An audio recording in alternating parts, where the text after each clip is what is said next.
உங்கள் விஜய்.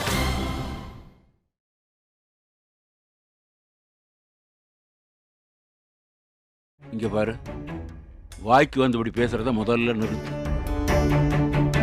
ரேவதி எதுக்கு ஆளுங்கட்சி ஆபீஸுக்கு போறா? யாரு? நாங்க வாய்க்கு வந்தபடி பேசுறோமா? அவ அந்த மாவட்ட செயலாளர் கிட்ட பேசிட்டு இருந்தத நாங்க கண்ணால பார்த்தோம்னு சொல்றோம். என்ன பேசுறீங்க நீங்க? ஆமாண்ணே, அண்ணி சொல்றது உண்மைதான், நாங்க பார்த்தோம். சரி, நீங்க பார்த்ததாவே இருக்கட்டும். அவ ஆளுங்கட்சி ஆபீஸுக்கு போக வேண்டிய அவசியம் என்ன? சக்தியை எதிர்த்து நிக்கிறது அவளோட அண்ணன் ஆறுச்சாமி. ஆறுச்சாமியோட சேர்ந்து சக்தியை தோக்கடிக்க சதி பண்றான்னு சொன்னாலாவது நம்பும்படியா இருக்கும். அவ சம்பந்தம் இல்லாம எதுக்கு ஆளுங்கட்சி ஆபீஸுக்கு போகணும்? அவ அங்க போனா, அத நாங்க பார்த்தோம். அதுல எந்த சந்தேகமும் இல்ல. ஏன் போனா என்னங்கறத நீங்க விசாரிங்க. சக்தி, நீ என்னப்பா நினைக்கிற? ஐயா, ரேவதி அங்கெல்லாம் போறதுக்கு வாய்ப்பே இல்லைங்கய்யா. அப்போ நாங்க போய் சொல்றோமா சக்தி? அத நான் அப்படி சொல்ல வரலங்க. ஆனா ரேவதி அங்க போயிருப்பான்றதுல எனக்கு நம்பிக்கை இல்லைங்க. நீ ரொம்ப மாறிட்ட சக்தி. உன்கிட்ட எதையோ பேசி அவ மயக்கி வச்சிருக்கா. அவ உன்கிட்ட பாசமா பேசுறதையும் பழகுறதையும் பார்த்து அவ உன்னோட சேர்ந்து வாழ்ந்துருவான்னு நம்பிராத. அதெல்லாம் நடிப்புன்னு உனக்கு ஒரு நாள் புரியும். அப்ப உன் கூட இருக்க மாட்டா. அந்த தினேஷ கல்யாணம் பண்ணிட்டு போயிட்டே இருப்பா. அங்க எங்க ஆரம்பிச்சு எங்க வர்ற? இப்ப பிரச்சனை இது இல்ல. நீங்க ரேவதிய கட்சி ஆபீஸ்ல பார்த்தோன்னு சொன்னீங்கல்ல, உண்மையா இல்லையான்னு நான் விசாரிக்கிறேன். அது வரைக்கும் வேற எதை பத்தியும் யாரும் பேசக்கூடாது. ஆமா, அவளை பத்தி யாரும் ஒரு வார்த்தை சொல்லிடக்கூடாது. அவளால மொத்த குடும்பமும் தலை குனிஞ்சு நிக்கிறப்பதான் உங்களுக்கு தெரியும். அது வரைக்கும் அவளை தலையில தூக்கி வச்சுக்கிட்டு நல்லா ஆடுங்க. என் பிள்ளைக்கு எந்த அவமானமும் வந்துடக்கூடாதுன்னு பெத்த மனசு பதறுது. உங்களுக்கு அவதான் பெருசா போயிட்டா இல்ல? இத பாரு விஜி, சக்தி மேல உனக்கு எவ்வளவு அக்கறை இருக்கோ அதே அளவு அக்கறை ரேவதிக்கும் இப்ப சக்தி மேல இருக்கு. சக்தி ஜெயிக்கணும்னு அவ நிறைய மெனக்கிடுறா. கிழிச்சா நீங்க இப்படி நம்பிக்கிட்டே இருங்க. அவ உங்க முதுகுல குத்திட்டு போயிட்டே இருக்க போறா. அம்மா, நான் இப்படி பேசுறேன்னு தப்பா எடுத்துக்காதீங்க. ரேவதி அங்க போயிருக்க மாட்டான்னு நான் நம்புறேன். ஏண்டா இதை பத்தி நான் ஏற்கனவே அவட்ட பேசியிருக்கேம்மா. ஐயா, இந்த எலெக்ஷன்ல நான் நிக்க போறேன்னு தெரிஞ்சதும் ஆளுங்கட்சி சார்பா மாவட்ட செயலாளர் என்கிட்ட பேசினாரு. ஜெயிக்க போறது என்னமோ நாங்களோ இல்லை எதிர்கட்சி சார்பா நிற்கிற ஆரிசாமி தான். நீங்க சுயேட்சையா நின்று ஓட்ட பிரிக்க வேணாம், பேசாம வாபஸ் வாங்கிருங்கன்னு சொன்னாங்க. அது இல்லாம வேற விதமா ஒரு சில விஷயங்களை பண்ணி என்னை வாபஸ் வாங்க வைக்க ட்ரை பண்ணாங்க. நான் முடியாதுன்னு சொல்லிட்டேயா. இது ரேவதிக்கும் தெரியும். யாராவது உங்ககிட்ட இதை பத்தி பேசினா வாபஸ் வாங்க முடியாது, முடிஞ்சதை பாருண்டு அவங்ககிட்ட சொல்லுன்னு சொல்ல சொன்னதே ரேவதி அங்கயா.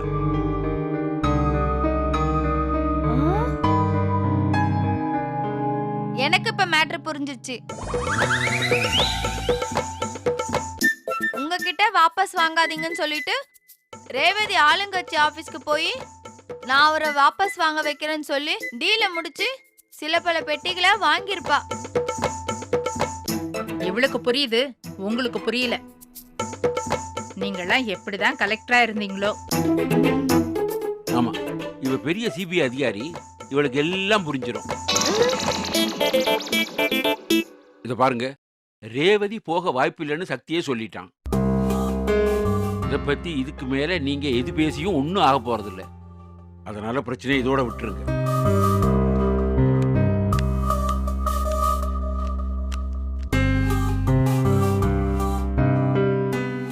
ரேவதி வந்துட்டா, அவகிட்ட நான் நேரடியாவே கேட்டுக்கிறேன். நல்லா இருக்கே உன் பஞ்சாயத்து. குற்றவாளிகிட்டே சாட்சி சொல்ல சொல்றியா? ரேவதி, ஒரு நிமிஷம். சொல்லுங்க மாமா. அது ஒண்ணு இல்ல, ஆளுங்கட்சி ஆபீஸ் பக்கம் நீ போயிருந்தியா? அது என்ன பக்கமா? அந்த ஆபீஸ்க்கு போனியான்னு கேளுங்க. விஜய், நான் தான் கேட்டுக்கிட்டு இருக்கேன்ல, அமைதியாரு. சொல்லுமா, நீ ஆளுங்கட்சி ஆபீஸுக்கு போனியா?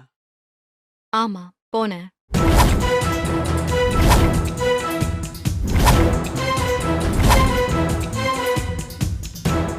ஏங்க, அங்க எதுக்கு போனீங்க? மாவட்ட செயலாளரை பார்க்க போயிருந்தேன்.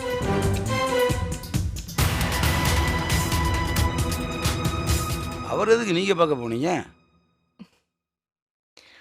அவர்கிட்ட ஒரு முக்கியமான விஷயமா பேச போயிருந்தேன். ரேவதி, டீல் தானே? ஆமா, டீல் தான்.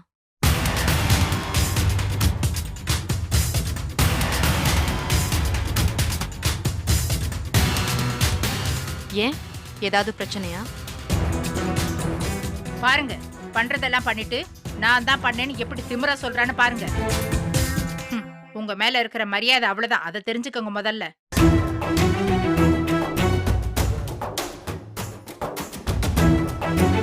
ஐயா, ம், நீ உள்ள போமா. எதுக்கிட்ட எங்க போனேன்னு அவளை கேள்வி கேட்கறத விட்டுட்டு உள்ள போன்னு சொல்றீங்க? இது எந்த ஒரு நியாயம்? விஜி, ஆமா, எல்லார் வாயும் அடைச்சிருங்க. இது எங்க போய் முடிய போதோ. ஏய் வாடி, இன்னும் எதுக்கு இங்க உட்கார்ந்துட்டு இருக்க? வா. மாமா, அப்போ நான் கொழுந்தனாருக்கு பி ஆக முடியாதா?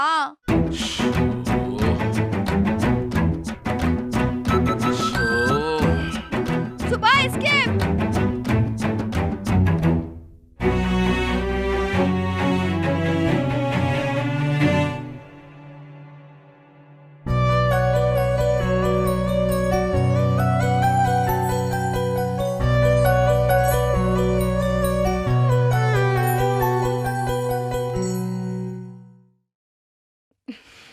ஏங்க நிஜமாவே கட்சி ஆஃபீஸ் போயிருந்தீங்களா? எத்தனை வாட்டி ஆமான்னு சொல்றது? ஏன் போனீங்க? என்ன இல்ல, ஏன் போனீங்கன்னு. புரியல? இல்ல, ஏன் போனீங்க? சும்மா யாராச்சும் பார்க்க போனீங்களா? இல்ல, மாவட்ட செயலாளரை தான் பார்க்க போனேன். அவரையும் பார்க்க போனீங்க? நான் யாரை பார்க்க போனேன், எதுக்கு பார்க்க போனேன்லாம் கண்டிப்பா உங்ககிட்ட சொல்லி ஆகணுமா? இல்ல, கண்டிப்பாவெல்லாம் இல்ல. தப்பு இல்லைண்டா சொல்லலாம்ல. தப்பில்லதான், ஆனாலும் சொல்ல முடியாது. என்ன பண்ணுவ? இல்ல, அது சொல்லு, என்ன பண்ணுவ? ஒன்றும் பண்ண மாட்டேன். கொஞ்சம் கோவப்படியா? தப்பில்ல. இல்ல, எனக்கும் கோவம் வரும். சரி, கோவப்படு. இங்க பாருங்க, எனக்கு பயங்கரமா கோவம் வரும், தெரியுமில. அப்புறம் நீங்க தாங்க மாட்டீங்க. இப்படி ஒரு நோட்டீஸாக்கா? சரி, இன்னைக்கு நீ கோவப்படுறத நான் பார்த்தே ஆகணும். கோவப்படு. ஏங்க, சும்மாலாம் கோவப்பட முடியாதுல்ல, அதுக்கு ஏதாவது காரணம் வேணும்ல. ஏன், நான் மாவட்ட செயலாளரை பார்த்துட்டு வந்த காரணம் போதாதா? போதும் தான். அப்ப கோவப்படு. அது ம், இங்க பாருங்க, அப்படியெல்லாம் சொல்லி வச்செல்லாம் கோவப்பட முடியாதுங்க. அப்புறம் கோவம்ன்றது சட்டுன்னு வரணுமுங்க. அதான் வரலையே. இங்க பாருங்க, இப்ப என்னைய பார்த்து சட்டுன்னு கையை உங்க நீங்க வைங்க. ம். உங்க கையை நீங்க கீழே இறக்குறதுக்குள்ள என் கையை உங்க கண்ணத்தை பதம் பாத்துரு.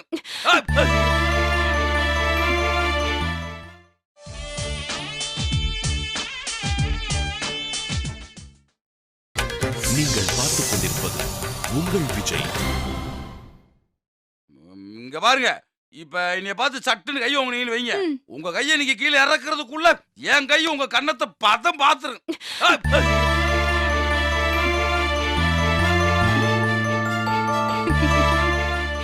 என்னாச்சு?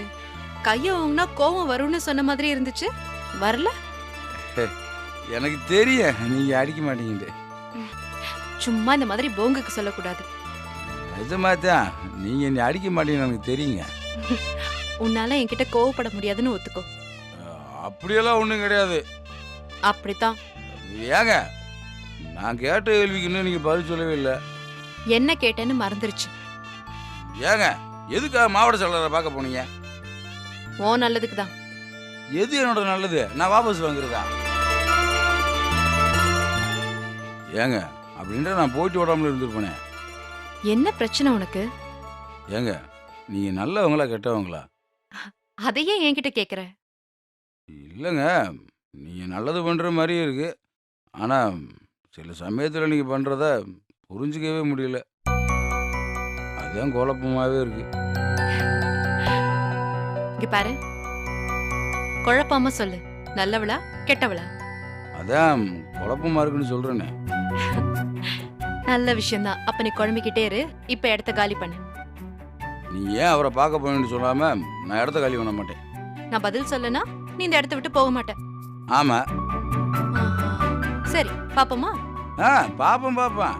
ம், இங்க பாருங்க, என்னை உருட்டி மிரட்டல வெளியே அனுப்ப முடியாது. உங்களுக்கு தெரியுமில்ல அது? அப்படியா? ஆமா, நாங்கெல்லாம் எதுக்கும் பயப்பட மாட்டோம்ல. ம், ஒரு செகண்ட்ல இந்த ரூம்ல இருந்து உன்னை போக வைக்க முடியும்.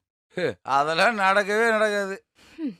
சரி, நான் ட்ரெஸ் மாத்த போறேன். ஐயோ, என்னங்க நீங்க? ஐயோ.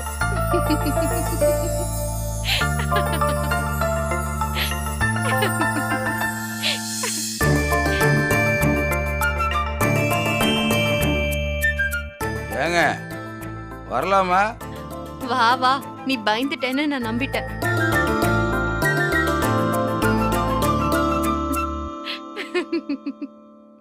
என்னங்க இப்படி பண்றீங்க? நீ தான் உன்னை ஒன்னும் பண்ண முடியாதுன்னு அடம் பிடிச்ச. அதனாலதான். அப்படி பாவமா பார்த்தா என்ன அர்த்தம்? என்னங்க இப்படி பண்றீங்க? நீங்க தானே எலெக்ஷன் நிக்க வச்சீங்க. நீங்க தானே நாமினேஷன் தாக்கல் பண்ண கூட வந்தீங்க. என்ன பேசணும், எப்படி பேசணும்னு எல்லாத்தையுமே நீங்க தானே சொல்லி கொடுத்தீங்க. இப்போ நீங்களே ஏற்று நிற்கிற ஆள்கிட்ட போய் பேசுனா நான் என்ன பண்றதுன்னு நீங்களே சொல்லுங்க. அது இல்ல. ஏங்க கோவத்தில் கேட்கலங்க, நிஜமாவே புரிஞ்சுக்க முடியலன்னு தாங்க கேட்குறேன். இங்கே பாருங்க, என் மேலே இருக்க பழைய கோபத்தில் இப்படி பண்ணுறதா இருந்தால் சொல்லிடுங்க. நான் எலெக்ஷனில் போட்டியே போடலை. நான் சொல்றத கொஞ்சம் கேளு. எப்பயுமே நீங்கள் சொல்கிறது தான் நான் கேட்பேன். நீங்கள் நல்லது சொன்னாலும் சரி, கெட்டது சொன்னாலும் சரி.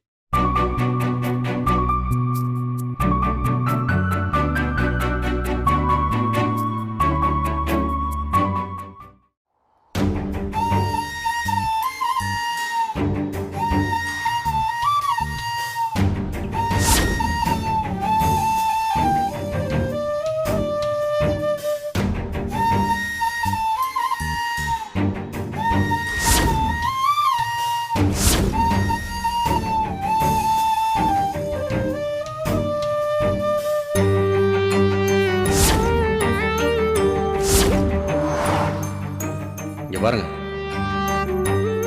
உங்க எல்லாருக்கும் சேர்த்து தான் சொல்றேன். நான் இப்படி தான் தப்பானவன் தான். மயிலும் மேலே ஆசைப்பட்டேன், தப்பு நடந்து போச்சு. அது என் பர்சனல். திரும்ப திரும்ப அதை பற்றி என்கிட்ட பேசிட்டு இருக்காதீங்க.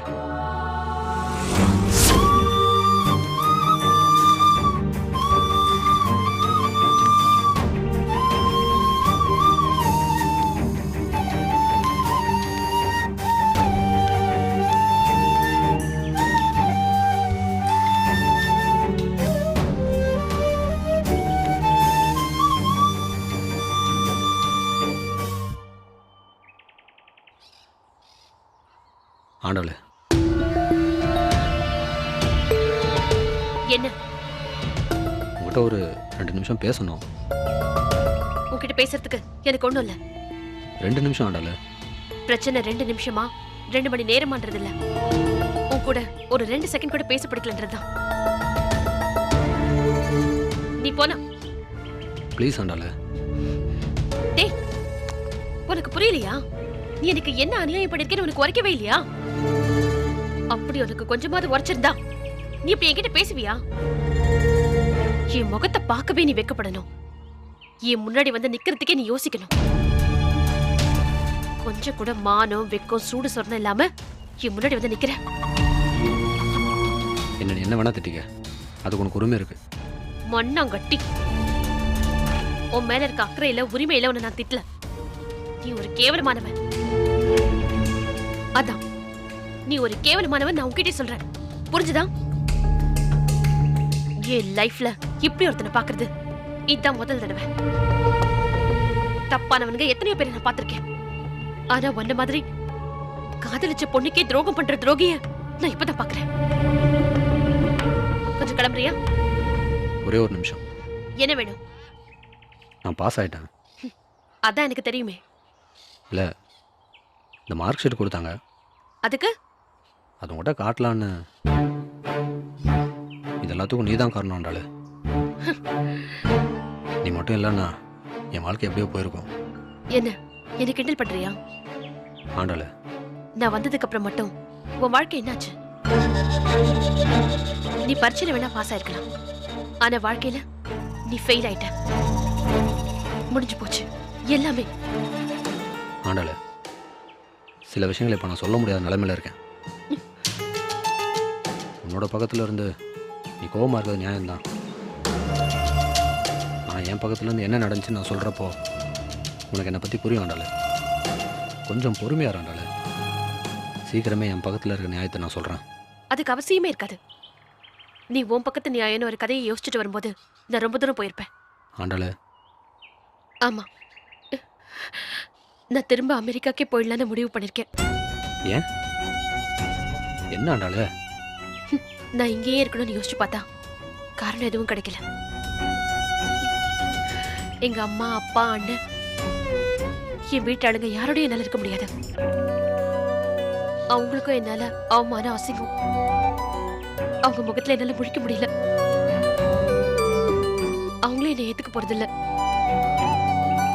இவங்க எல்லாரை விட முக்கியம்னு நான் உயிரா நினைச்ச ஒருத்தன் என்ன உயிரோட கொண்டுட்டான். எனக்கு இந்த ஊர்ல நிறைய மோசமான நினைவுகள் மட்டும் தான் மிச்சம் இருக்கு. இது எல்லாத்தையும் விட்டுட்டு மொத்தமா தள்ளி போகணும்னு பாக்குறேன்.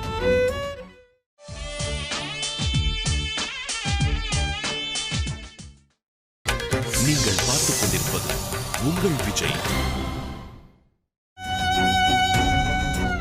எனக்கு இந்த ஊர்ல நிறைய மோசமான நினைவுகள் மட்டும் தான் மிச்சம் இருக்கு. இது எல்லாத்தையும் விட்டுட்டு மொத்தமா தள்ளி போகணும்னு பாக்குறேன். அதனாலதான் திரும்பவும் அமெரிக்காவே போயிடலான்னு முடிவு பண்ணிட்டேன். நீ உன் மனசுக்கு பிடிச்ச மயில கல்யாணம் பண்ணிக்கிட்டு 100 வருஷம் சந்தோஷமா இரு. நிறைய புள்ள குட்டிங்களை பெத்து போடு. உங்க அம்மா நிறைய சந்தோஷப்படுவாங்க. மயிலு போர் அடிச்சா இன்னொருத்தி, அவளும் போர் அடிச்சா இன்னொருத்தி. என்ன நீ சந்தோஷமா இரு. ஆனா என்ன விட்டுரு. அவசரப்படாத ஆண்டாள். வேணாம், என்ன பேச வைக்காத. இவ்வளவு நாள் நடந்ததுதான்டா நான் அவசரப்பட்டு எடுத்த முடிவு. இப்ப நிதானமா யோசிச்சுதான் இந்த முடிவு எடுத்திருக்கேன். நீ அந்த மயிலையும் உன்னை குழி தோண்டி புதைக்கணும்னு காத்துக்கிட்டு இருக்க. உன் அண்ணனையும் அம்மாவையும் கட்டிட்டாரு.